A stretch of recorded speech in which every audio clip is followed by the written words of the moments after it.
for joining us on today's Wednesday Wise webinar. My name is Cindy Conahia, and I'm the Manager of Membership Retention and Improvement at IFA, and we have a great 60 minutes lined up for you this afternoon. Before we begin, I just wanted to touch on two things. Today's webinar will be recorded, and it'll be made available later this evening on community.franchise.org. And if you have any questions for the speakers, please add them to the chat or questions box, and they'll address them toward the end of the session. Today's topic is helping franchisees navigate the current economic climate, and it's brought to you by Thryv. Here to provide this discussion are Matt Gourgeot, Head Franchising at Thryv, and Jeff Dudan, Chairman and CEO of Homefront Brands. Thank you both for joining us today, and thank you again to Thryv for your sponsorship of today's Wednesday Wise webinar. And I'm going to go ahead and turn things over to Matt and Jeff to get us started.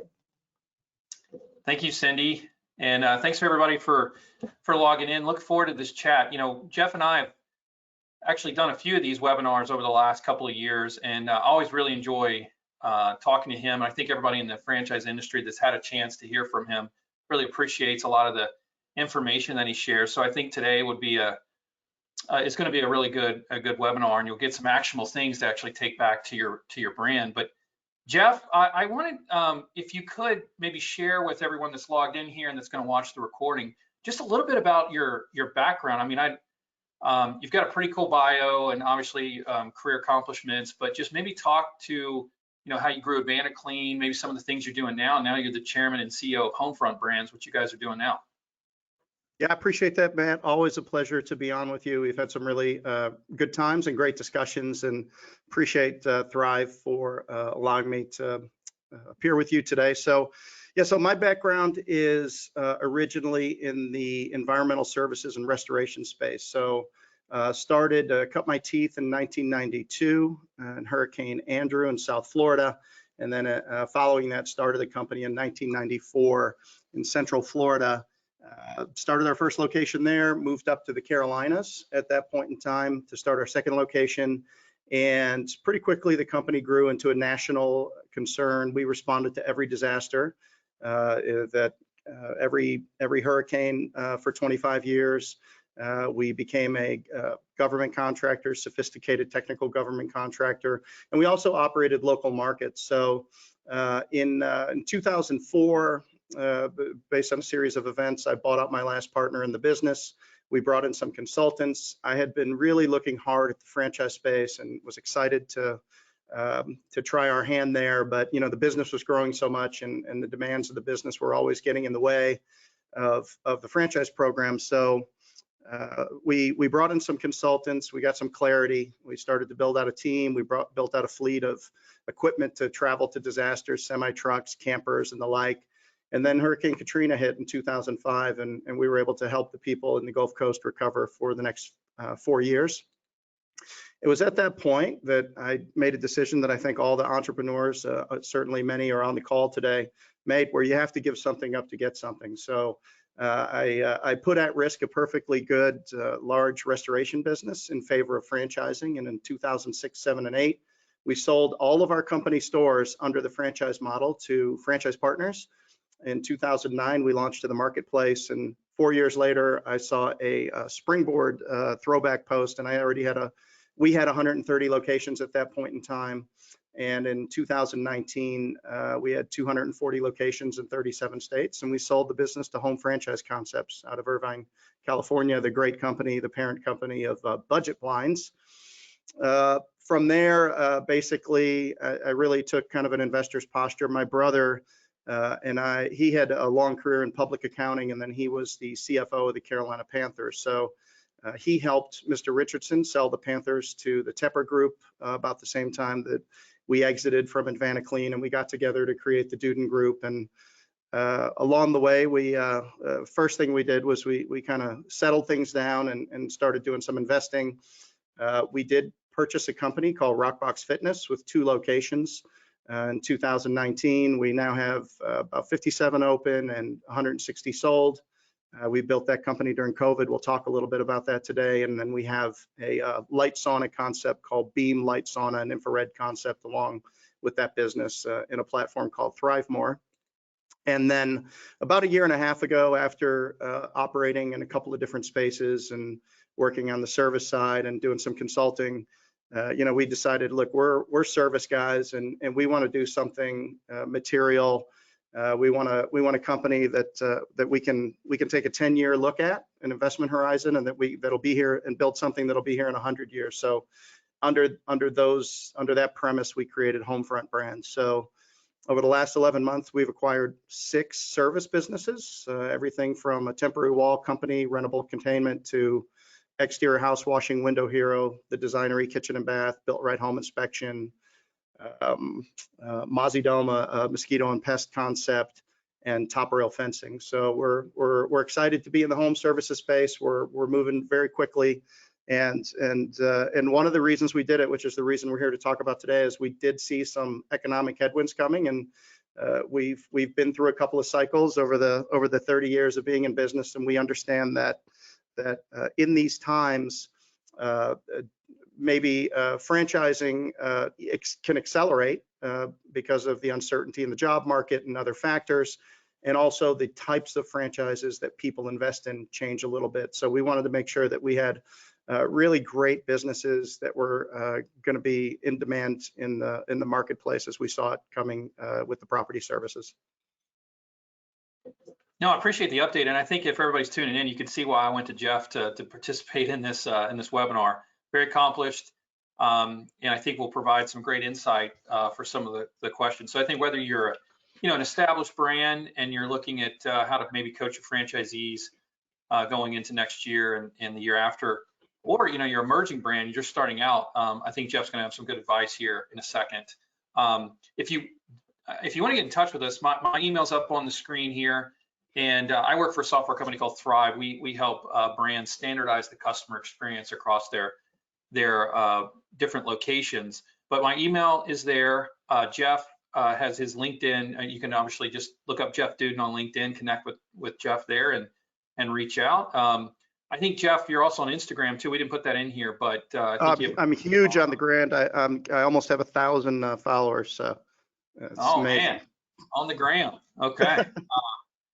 But yeah, and I think you have podcasts. I mean, you got a lot going on. So I think you're just a cool dude to follow and learn from. And so I would just advise everybody to follow Jeff. But as far as an agenda goes for this call, what we were hoping is we're going to share current kind of state of the market, state of consumer, and then get into Jeff's experience in those past market cycles, ideas for you as the franchisor, and then tips for coaching your franchisees. And then I have a couple best practices at the local level when maybe the consumer does pull back or things aren't as hot as they've been the last couple of years. Some things you could do and implement at the location level. Then we'll have about 15 minutes for Q&A. So sound good, Jeff? Sounds great. Okay. So, when we're looking at the actual market now, inflation's obviously been close to 4-year highs for the last few months. The Fed's been raising rates all year. I just got a notification. They only raised it, 50 basis points instead of the 75 they've been doing. If you're looking at the stock market, whether it's the Dow, S&P, NASDAQ, all down. Those numbers you may have fluctuated over the last couple of days, but for the most part, the market's been, down a good bit the entire year. And then, not to continue with the gloom and doom, but like the NFIB, which is the National Federation of Independent Businesses, they monitor kind of the small business optimism index. They have a small business optimism index, and they're constantly taking the pulse of small business out there. And basically, the sentiment around small business is down, and it's been down for a very long time, I think 10 or 11 consecutive months. Michigan has a really good consumer survey that they've been doing for a very long time. And if you look at, the kind of the consumer sentiment last year around this time versus now, I mean, it's down almost 15 points. Now, granted, in 2020, starting mid to late 2020 to 2021, the consumer has been red hot. So you got to take that, with a little grain of salt. But it's down, 15%. And then if you just, if you kind of got your ear to the ground, and you're looking at all these big tech layoffs, not just tech, but a lot of different companies in your communities are pulling back on their workforce. The business is slowing, labor costs are rising, and there's been a tremendous amount of layoffs lately. And then if you just take a spin around, some of these news sites that you might follow, whether it's Fortune, Fox Business, Wall Street Journal, Forbes. I mean, everybody's talking about potential recession in 23. Some people are to think, obviously it's here. Is there going to be one? Is there not? And I think what we wanted to do on this call is you're hearing all these kind of gloom and doom things. How does this impact franchising? That's what basically Jeff and I are going to talk about. So Jeff, is obviously I went through that very sunny couple slides there, but when you're looking at macro, economic items like that, and your experience in different market cycles, I wanted you to share kind of what you've learned from maybe the the previous downturns you've been a part of, and then how are you and like Homefront Brands personally looking at next year, and kind of how are you prepping your own business for that? Right, I appreciate that. So as a context for the discussion, I think it's important to share that AdvantaClean was launched on the heels of the great financial crisis. So if you remember in 2006 and 7, we had Lehman Brothers, we had the near collapse of our banking system. We had government subsidizing banks, shoring banks up. The people's 401ks, they all said they went to 201ks at the time, which resulted in a lot of uncertainty, corporate. I mean, one of our first franchisees in AdvantaClean was the ex-president of Buckeye Steel. I mean, we were getting some highly capable people that had a problem to solve. They were 10 years from retirement, 15 years from retirement. They had suffered a loss in terms of their planning. There was uncertainty in their jobs, or maybe they were even laid off, or places to move weren't available. So it was a dire time, and we launched our franchise into that. And I think we were at the right place at the right time, because we were a needs-based, third-party payer, high-margin, recession-resistant offering. If your house floods, or you discover a mold problem and you're trying to sell your home, these things have to get taken care of. They're not optional. And so we were kind of right place, right time. And we took advantage of that through our preparation. But then you spin this forward, and okay, that was great. Had a great run with that business. Incredible owners out there, done very well and continue to do well. And then you come to this Rockbox company, and we invest in the business. I had a history helping another franchise fitness brand, they a 500 unit system, and had just met them and had gone on the journey with them. So I was interested in fitness. I thought I knew a little bit about it. It was something that's positive and exciting to me. I like the energy of a fitness concept, and I found these Rockbox guys. I got introduced to them, and so invested in the company. Started hiring ahead of revenue, started putting all the infrastructure in place. Literally, the guys were meeting in a coffee shop with the 2 locations they had, and they needed franchise expertise. And sure enough, we just got going. We got the development pipeline going, and COVID hit. And the decisions we made immediately, there was 2 paths. One was to pack it in and do what so many other companies were doing, and be fearful. And I was doing some consulting at the time, and with another boutique fitness concept. And they got on the phone, and they literally were just like, we're letting all of our franchisees out of there. We're shutting down. I mean, they were just going to cover their heads until it was over. And a lot of companies, especially in the fitness space, took that. But we'll talk about that. But we made a different choice. We decided that this was the greatest thing that could have happened to us, that Rockboxers are different. 83% of our members continued to pay us over the next 120 days.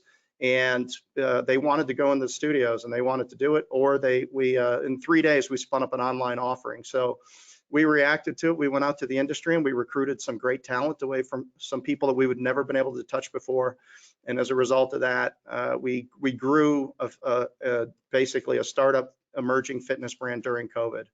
And I'm very proud of the team there, and it was a great experience. So you choose how you look at things, and you choose how you react to things. So macro environment, right? So people are going to react to a broader sentiment of the market. You just shared a lot of things that people are going to react to. And they're gonna wait until they think it's safe to come out. So if they're also, as I mentioned in the opening, they're going to change the types of franchises that they look at. So when the cost of capital goes up with the interest rates such as they are and the SBA loan rates going up, cost of construction, leases, maybe some supply chain issues, you got to have substitutes or alternatives that are more expensive, or maybe what you need just isn't readily available, which is going to extend the time to open, which is going to impact the ROI, lease backs, and all that stuff go up. Generally, but yet there's more people, as you mentioned, that need something to do. So many of those candidates are going to start looking. Yes, I want to do a business. Yes, I don't want to do it by myself. Maybe they start looking towards lower investment, needs-based service type offerings. And generally, it's been said, and I don't have the statistics on it, but I've heard it at many conferences, that franchising is really inverse to the economy, meaning when the economy slows, that franchising generally, at least in terms of new awards, will escalate. So from that perspective, those are some of the things there. And market cycles, look, when you look at market cycles, you got to have some models of thought. You got to have a philosophy, because your process matters and how you handle it. And you have to be ready to handle it. So we're going to talk a little bit about that today. What kinds of trends are accelerating? What kinds of trends are decelerating? And what is the truthful leading indicators that you can go on? Because there is a huge distinction between the news cycle and the market cycle. The news cycle is sentiment, right? They're interpreting and telling you what you should think about what's going on, but it's almost never reality. And then from the perspective of how are we personally preparing, look, we are training, we're preparing, and we're investing heavy into this market. If a competitor hesitates and they slow down one step, that means we're making up two. And the faster that we can go, and the faster that we can load shift our capacity based on market conditions and where the opportunities are, the more agile we can be.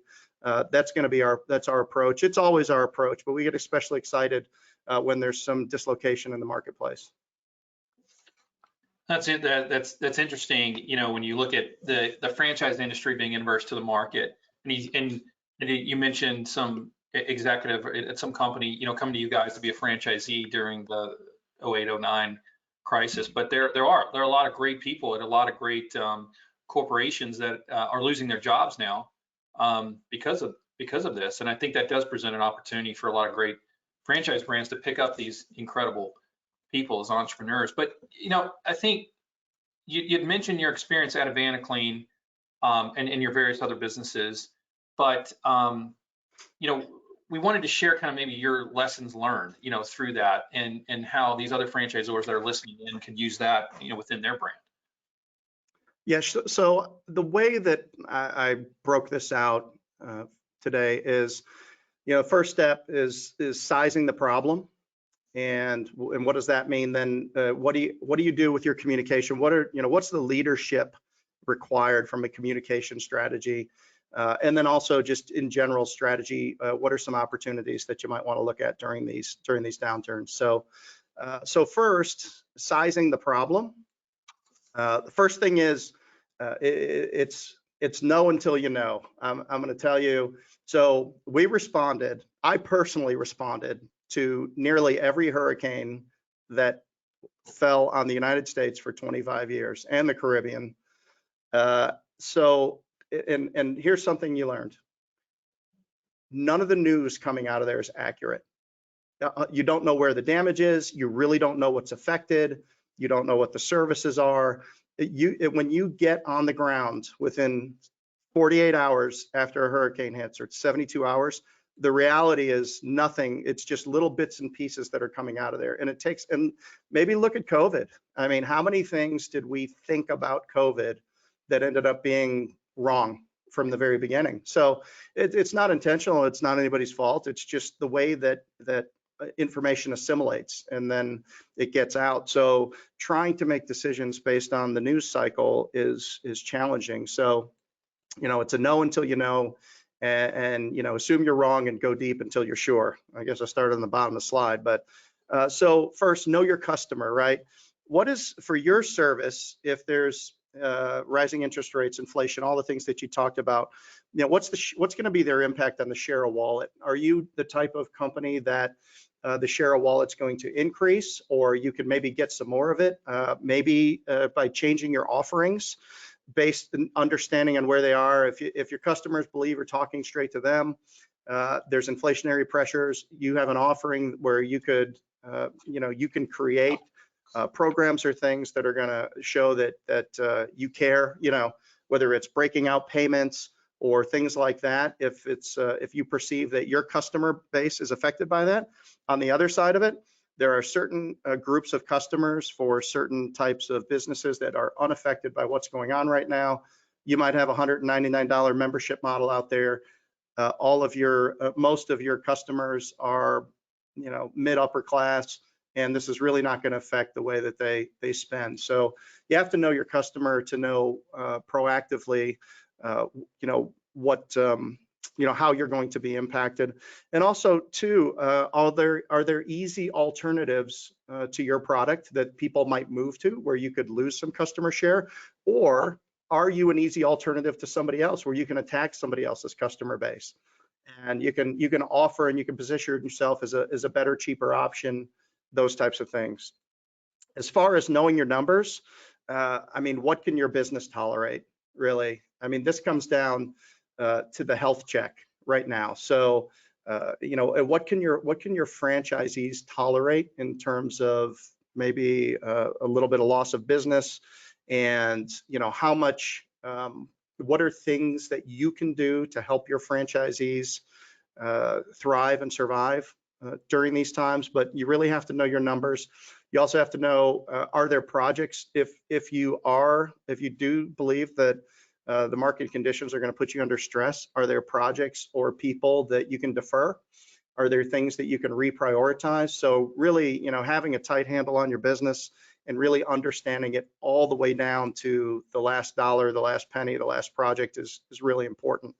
Assessing your downside risk is real, your cash flow risk, your lenders, how much of this again can we tolerate? Business, one thing that small businesses don't do very well, which might be your franchisees, is they don't assess their risk on a regular basis, and they don't understand what their real risk profile is. They're going out, they're selling, they're reacting, they're selling, they're fulfilling, they're doing, but you've got to make sure that you're helping people assess their downside risk and also any upside opportunity, as I shared. So, and then of course, what you're going to, you can't assume that based on the news cycle that your customers are going to go away. I was shocked and amazed at the Rockbox customers, how they hung in there with us, and they wanted to work. They're like, we need to be healthier now than ever. It's basically what they said.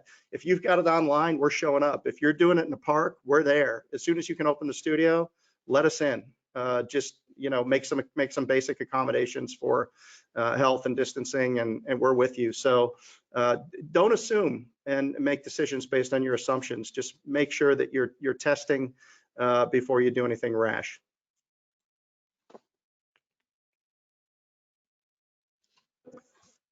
So from a communication and a leadership perspective, I think these are the most incredible opportunities. So first of all, you can't panic. You've got to be bold. Somebody has to take the leadership and say, look, everybody, I understand that there's a lot of chatter going on in our threaded forum.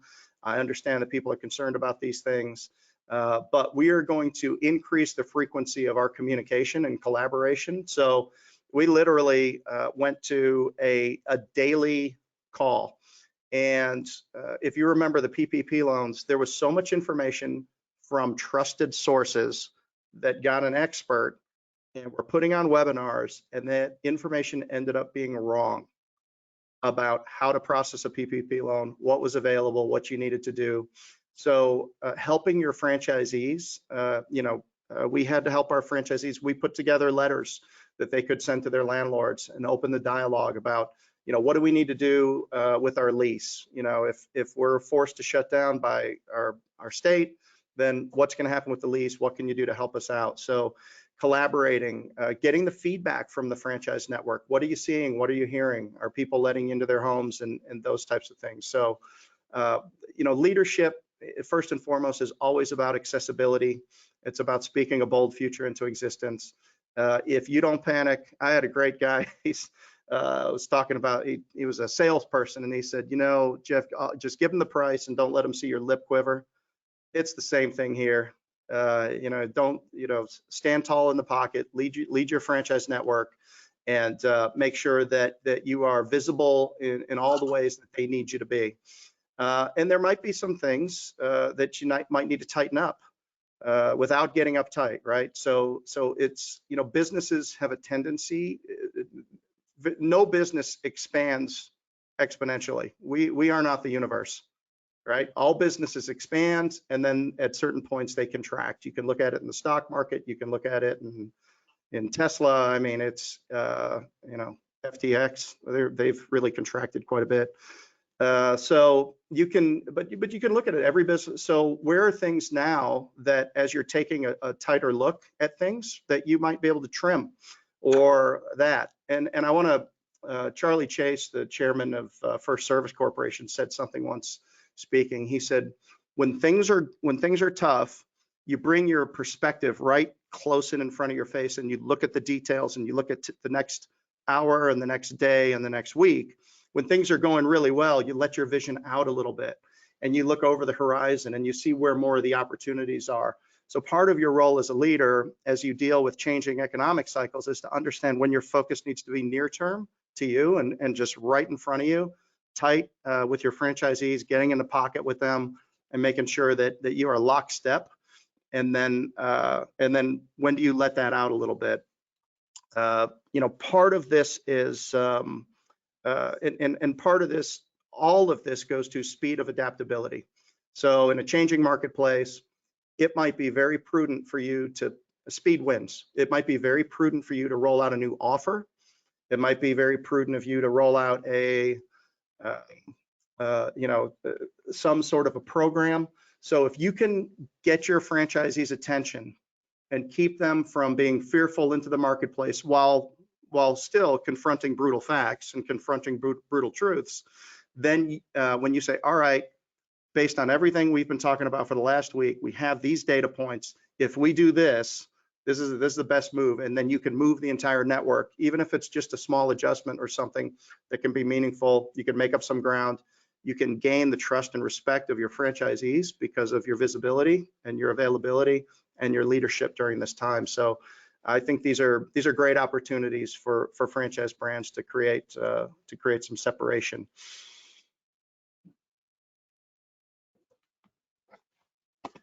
And then your third kind of lesson learned is around strategy. And why don't you take us through that real quick?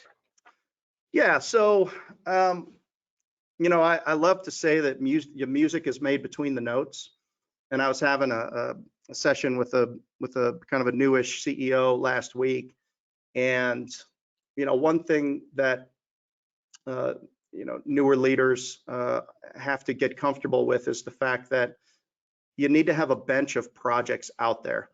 And as markets change, you try to identify some latent capacity in your organization. So you have this bench of things that you need to do.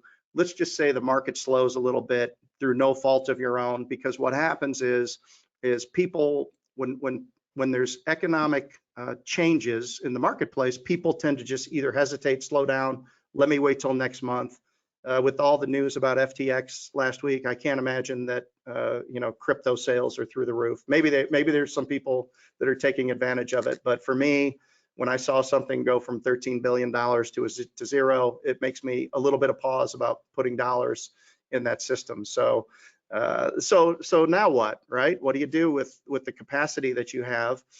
You've got to great businesses move forward kind of in the eddy, in the little time that you have to refocus your team, refocus your franchisees, get something really important done. And you got to have those things identified. So, we really want to get these things done. And it also allows you to absorb some switching costs.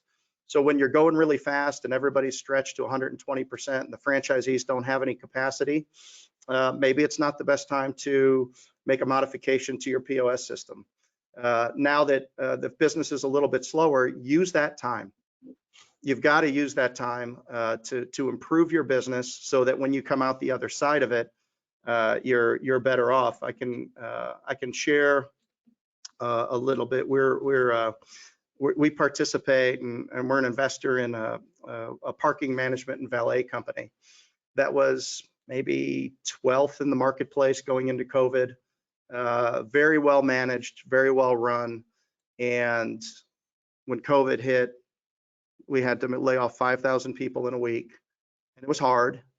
And coming out of that, but what we had done is, what we had taken advantage of is we had recapped and we had put a lot of money on the balance sheet. Didn't know what we needed it for, but when COVID hit and we had that money on the balance sheet, there was a lot of M&A opportunities available. And they emerged from COVID the second largest parking management and valet company in the country. And that was, you know, so you would think, wow, what a terrible investment I just made in this company into COVID. But the way that the leadership team reacted to it, they gained market share. And the other thing is, you know, on the downside, if you have capacity and you could look at thinning the herd, meaning, and I think helping franchisees who were probably teetering on the edge of maybe wanting to do something else, giving them an opportunity to exit with honor and to find a way for them to profitably maybe leave the system, because the stress of this economic cycle has maybe pushed them just a little farther, you know, and they were already close to the line. You know, if I'm gonna be broke, I don't want to be tired too. Broke and tired is a terrible place to be. So, you know, if they're tired and now, you know, they're gonna have a delay of their business or something, maybe it's an opportunity to find a way to get that business to a neighboring franchisee or a resale or something. And the same thing with staff. So, you know, if the market contracts and you've needed to do some contraction, now could be a time for you to do that as well. And again, along the same lines, looking to invest in internal development, bench projects you have, and any merger and acquisitions that you have. So yeah, again, anytime there's a dislocation or a challenge or some headwinds, there's always you know, opportunities to be leveraged. Yeah, and Jeff, I mean, I think that so one, I love the breakdown of those three, I guess, pieces of advice, or I guess here we're talking about your experience and lessons learned.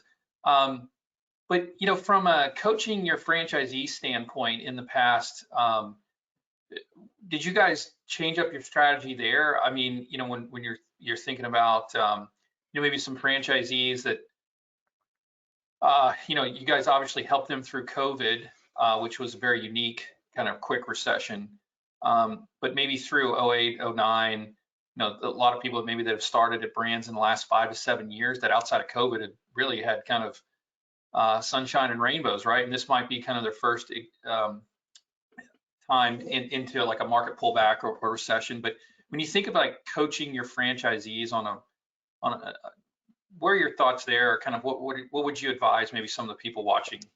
Yeah, so you can see on the slide, I crossed through the word advice and I put experience. And you know, I think you know, lots of people have advice, but find people that can share their experiences. It's really up to you as the student. If you're asking people for advice, it's up to you to discern the information from the experiences of others, and getting people to share their experiences, and then you figuring out, you know, what that might mean to you and what you learn from that is up to you. So I'm big on that. I try not to give advice. I just try to share experiences and let people take it. But what I would share is that, again, you really want to make sure that from a frequency perspective and a collaborations perspective, that your franchise coaches are being heard and being visible and being accessible to the franchisees. And you know, I am big, especially this time of year. So if a franchisee is tracking and maybe now they're off plan, I'm big at saying, look, let's not compromise our goals just yet. Let's increase our actions. So in a service franchise, for example, run a boiler room play. You know, you're in your sales cycle. If you've got the time, maybe you've got some project managers, put everybody in a room, pull up your pipeline, dead estimates, leads, calls that came in, and just start calling these people and saying, look, we've got time in our schedule to fit you in next week before the end of the year. We can offer you a 10% discount if you schedule today. We can be out there next week. Go back 30 days, and when you go and you know, be in the room where other people can hear you calling. Then go back 60 days, then go back 90 days, then go back 180 days, and you just go back and call everybody and see if there's anybody that you didn't close that might not have thought to call you, but when you call them, they're like, you know what, I actually am ready for that. I bought things that way before. I totally forgotten I wanted it, and then you know, I get an email. I'm like, oh, you know what, I'm ready for that right now. Oh, I can get a discount. I'll take it. So running a boiler room on that, increasing your actions to do that. We did the same thing with rock boxes, you know, increasing our telephone calls to people sitting at home after they had done the workout online and things like that. So, you know, if because we had nothing else to do with these people. I mean, there was no front desk for a period of time in some locations. So increase your actions, get close to them, and make sure that you're focusing on truthful leading indicators. Make sure that people aren't buying into something that ultimately is not true because they saw it on the news and somebody says, well, that probably means that people aren't going to buy, or that probably means this.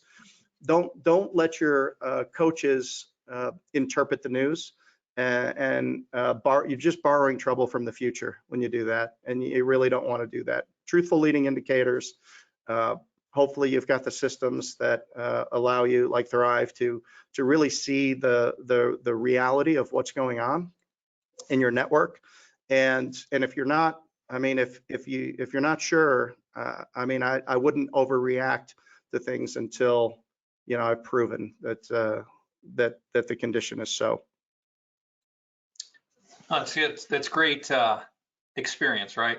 Great advice from your experience. But I do think that's a very wise thing to call out. You know, there's so many people that give advice, and you're like, really, you know, have you been there? I think John Maxwell calls it the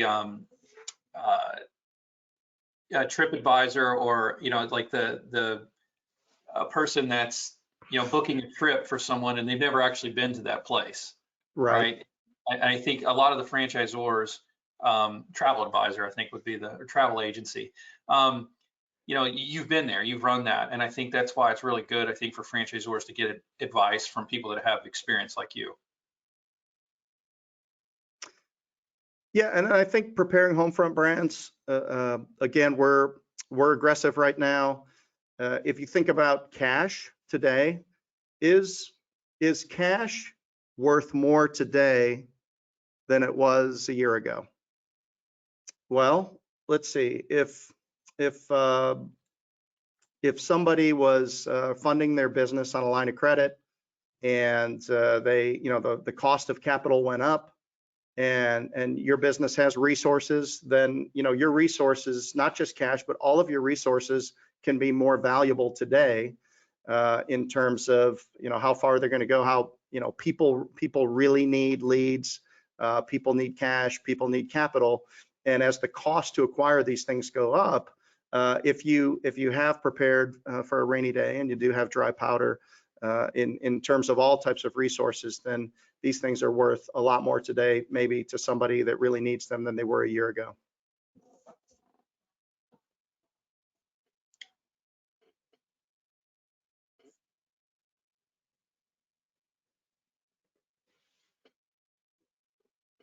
That makes sense. So Jeff, is there anything else that you want to share in regards to, you know, maybe just advice to some of the franchisors or that are tuning in? Or No, I don't think so. I'd love to get some questions and open it up, maybe hear a little bit from some of the franchisors, what they're facing, some challenges that they're having right now, or how they're thinking about how they are thinking about 2023.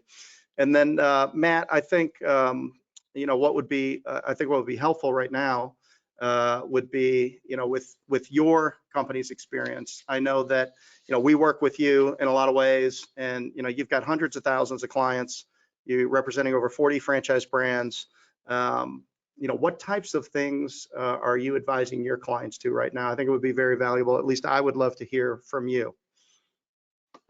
Yeah, no, I had prepared, for the webinar, a couple of pieces of advice. Like Jeff said, Thryv, we've got hundreds of thousands of small business clients, both here in the US, we're headquartered in Dallas. We also have a presence in Australia and Canada. And we work with, like you said, many different franchise brands. We work with the franchisors. Our product is used at the franchisee level. So we've working with our franchisors, coaching them on certain things. And I just had a couple of pieces of advice for the people that are tuning in and that will watch this that kind of mirror a lot of what Jeff had shown. But, if there is a, market pullback, whether it's a few months, a year, whatever it is, if you go back and you actually look at the various recessions that have happened over the last few years or last decade, let's just say the last 6 to 7 have happened over the last few decades. If you can, do not pull back on your marketing. If you actually go and study those recessions, the companies, the brands specifically in franchising, like some of the biggest brands you know of today, they actually, maintain their marketing. And as these more local independent businesses and kind of pretenders in the market pull back, you'll be able to get that, share of wallet or market share if you can. Now, of course, you need to keep your business alive and there's certain things you have to do, but if you can, don't pull back on the marketing. I mean, it's just a easy piece of advice, but if you go back and study, it's something that can really help. Then the second thing that I would say is, if you are looking, potentially to reduce your marketing, or even if you keep your marketing the same, a good thing for your franchisees and you as a brand to do is to go in and focus on the customers you've already acquired. However you acquired them, the various sources or whatnot, maybe they're in your database, like Jeff said, you've done business with them before. And look for different ways, whether it's your team, whether it's your franchisees. A lot of this can be done through technology or the different tools, the marketing tools that you're using, and look for cross-sell opportunities. You're not having to spend money on marketing to acquire these people, but maybe reach out to them if they've bought a product or two or frequented your place before, to come back. You can do this through email, through text, maybe create like, a royalty or a loyalty or rewards program to have them, or a great piece of advice would be a referral program that you can create for your current customers to kind of be that marketing engine for you while maybe the market is kind of retracting. And then, just two really last pieces of advice here, if I can get the slides to work, is to take this is advice that I would give any brand, any franchisor team that we work with, but it's really important when times are maybe not as good as maybe in past years, but is to take your online reviews seriously. And the other note is to focus on recency. So if you think about it, let's say over the next 6 months to a year, the consumers, the sentiment's a little down and people are a little more conscious on how they're going to spend their money and their time. Right? When they go on, the average consumer goes online, they look at 3 to 4 reviews before making a purchase. That will probably increase a little bit as they're a little more hesitant to spend their money. And I think, having the recent reviews in the last week, 2, 3, from the time they're actually making that buying decision will factor in whether they move forward or not, because they will see that other consumers in this same kind of marketing condition are taking advantage of whatever your franchise does. So, and online reviews are very important, and the recency of those reviews. And then lastly, I would say, be easy to do business with. Jeff mentioned this earlier in the webinar, but, be easy to not only do business with, but be easy to pay. Offer, additional ways that they can pay you. Be really creative. When you do that, you could look at maybe installment plans. Some companies offer consumer financing. And when you start to look at your receivables and cash flow becomes, really important, if you usually take an invoice and you chop it up in 4, 6, 8 installments, 12 installments, maybe you do it in 3. Maybe you bring, you make the consumer pay a little bit quicker so that you as a franchisee or your franchisees get that cash flow, But I think that's really important for consumers to help them move forward. So if you look at it, don't pull back on your marketing, focus on your current customer list or database of customers to see if they can do more business with you. Take your online reviews serious and focus on recency, and then just be easy to pay and be really creative with the way that you're taking payment from your customers. But I think if, as a franchisor, you're looking, down across all your locations, those are just some, I think, basic ideas that if you implement really in any kind of market cycle, but especially if the consumer pulls back. But I don't know, Jeff, if you have any thoughts or anything on that, but that's what I would recommend to some of the franchise brands that are tuning in. No, I think this is great. And a lot of this comes back down to offers and refreshing your offers and putting your franchisees into new groups, peer groups, to say, all right, let's, we've got a little pullback in the market. Why don't we get together in some new groups and have some brainstorming sessions about offers? There's a great book out there called $100 Million Offers that we use a lot and we reference a lot. And it's a way to put together, it really, you take a look at your business and really take a look at it from the consumer's perspective. And it might be that your offer was working and you were booked out for 6 weeks and you just, if it ain't broke, don't fix it, and you haven't changed it. So now maybe your backlog's down to a couple of weeks, and it's time for you to break out some new thinking and challenge yourself to come up with some different ways to offer, whether it be on payment terms or all of these things, Matt, that you've offered are absolutely fantastic. Great. So, Jeff, one, I appreciate you jumping in, and I hope this piece was like everything you shared, we put together for the webinar was helpful for everyone out there. And I think, Sydney, I don't know if we have a couple of questions in the chat box, if you want me to just read those out, or I don't know how you guys field questions here at the end of the webinar. Yeah, Matt, if you want to ask, or I can ask, and then you and Jeff can answer, whatever works best. Okay, yeah, so let's see here. Sydney, why don't you just take a crack at some of the, and ask me or Jeff, whoever was in the chat box. Yeah, so we have a question from Christian, and the question is, what are some of the major shifts you anticipate there being in terms of the type of franchise buyers we'll see, as well as the type of franchises those candidates are? Well, I think, we've talked about that a little bit during the webinar. And obviously, anything that is that's going to have a little bit more certainty of the ability to acquire customers. So needs-based franchises, maybe things that have a third-party payer, whether that be in the health area, or it could possibly even be in the insurance, where it's the insurance as a payer, or there's some sort of a third-party payer. Things that are going to have a lower cost of entry. And we also, so what are going to give people more certainty in an outcome? They're going to perceive to have less risk. So if there's a concept that has less competition, maybe it's a newer offering, maybe it's something that hasn't necessarily been done.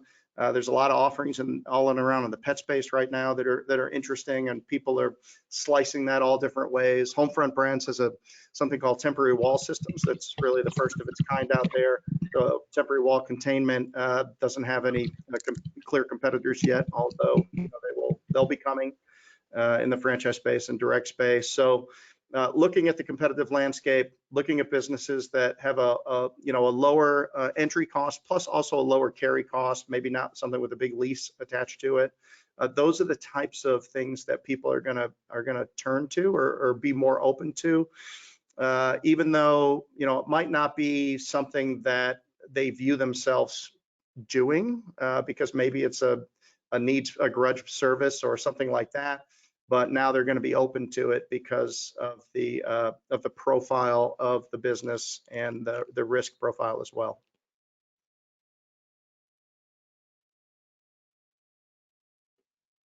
Thanks, Jeff. So that was one of the only questions we received. The other one was just to have, one more coming in. What if you are one owner franchisor and you just started your franchise company? How do you put the right team together to have your franchise business grow and scale? So for me, Matt? Yeah, I would think so. I mean, Sydney, the question was if you're can you repeat that? Yeah, I'm assuming it means if you're just owner of one location, or if you're the only owner of the franchise business and you just started to franchise your company, how do you put the right team together so that your franchise business can grow and scale? That's a great question. It's kind of a big question. So the first thing I'm going to do is, Matt, do you have access to those webinars that we did earlier in the year and last year? Because we did one that was specifically responsive to this question, that was franchising your business, how to do it. I mean, it was there was a couple of webinars there, but one in particular that would be a real good listen for this person. But generally, I mean, you've got one location. There's really four things that are fundamental to growing an emerging concept. Number one, you got to make sure your concept's good for people. So is it something that is not so hard to operate that only a few people can do it? Do you have your systems and your processes built out so that an average person on an average day can make predictable revenue inside of it? And it's got to be good for people. It's got to have an available, addressable market. They can get customers. You as a franchisor can help them get customers. So, and then there's good enough support and systems and training that they're not having to figure it out, right? So if you have one location, and I don't know if it's your corporate location or if it's a franchise location, but if you have one, I would probably suggest having two, because you're going to learn things in replicating from your first location to your second location and maybe don't make it across town, maybe make it in the neighboring town so that they can't run across. But you got to make sure that you got your systems hammered out. You got to have an inspired leader, somebody that is authentic and empathetic and wants to help other people learn and be successful doing what you're doing. You need, as I mentioned, you got who's around your table. It took me 15 months to do in Rockbox what took me 15 years in Advantic Lean to figure out. And it was because I had the experience. So you'll really want to try to find people that can speak into your world with some experience, because you only have so much money and you have to do the right things and on the right time in the right order for it to be a nice launch and a steady growth and something that's tenable. And then you need resources, and you really have to figure out, do a business plan and figure out what's it going to cost you to acquire franchises, which there's a whole industry around that. And then what's it going to cost you to support them and to get out there. So, maybe you don't want to have one all the way across the country, because the cost to get out and get your eyeballs on them and help them is expensive. So, also think about geographically how you go about it. You want to be close and make sure that you get your systems fully sorted for growth. So that's kind of a high level answer, but one of the webinars we did would be really applicable to help this person understand more. Yeah, I think Cindy put my email in the chat. If whoever the attendee is, if you want to shoot me a quick email, we do have those recordings, and Jeff did a great series on that. He's involved in a couple companies that help with that, and I think it's worth a watch, and then maybe you can reach out to him. Jeff, I did have a question for you. It's not in the chat box, it's just me, but I would be interested to see, so you had mentioned earlier that you've got to really discern kind of the news and the sentiment and the decision making as a franchisor. So for like the brands that are watching here, how do you look down the road, study what's happening, so kind of some of those changes to make within your brand? Is there do you have a mastermind group that you kind of talk to? Is your brother? Is it how are you kind of staying sharp and learning so that kind of in the future what to do with Homefront brands? And what would you advise maybe some other franchisors that are here? Because that's the thing I think is what's really neat about the franchise concept, is that the franchisees all have each other and they have the franchisor. But you as the franchisor, you're kind of on an island, right? I mean, it's up to you. And so I'd be interested in how you answer that, or maybe kind of what you do to make sure you're making the right decisions.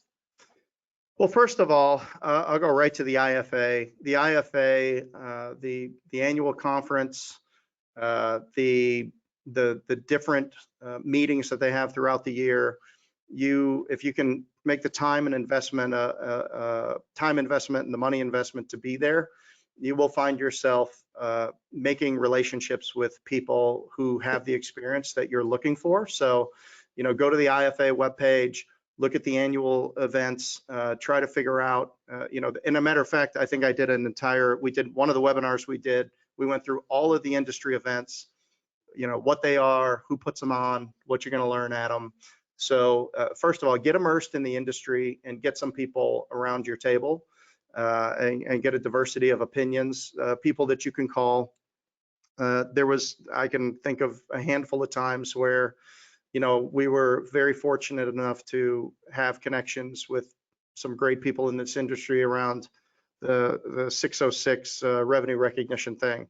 And you were hearing lots of things, but we were able to go straight to one of the leaders in the industry who I knew had done the work and was really connected in Washington, and we got the answer that we were looking for, and we just moved forward with it. So part of resources is knowing where to get them and knowing who to ask.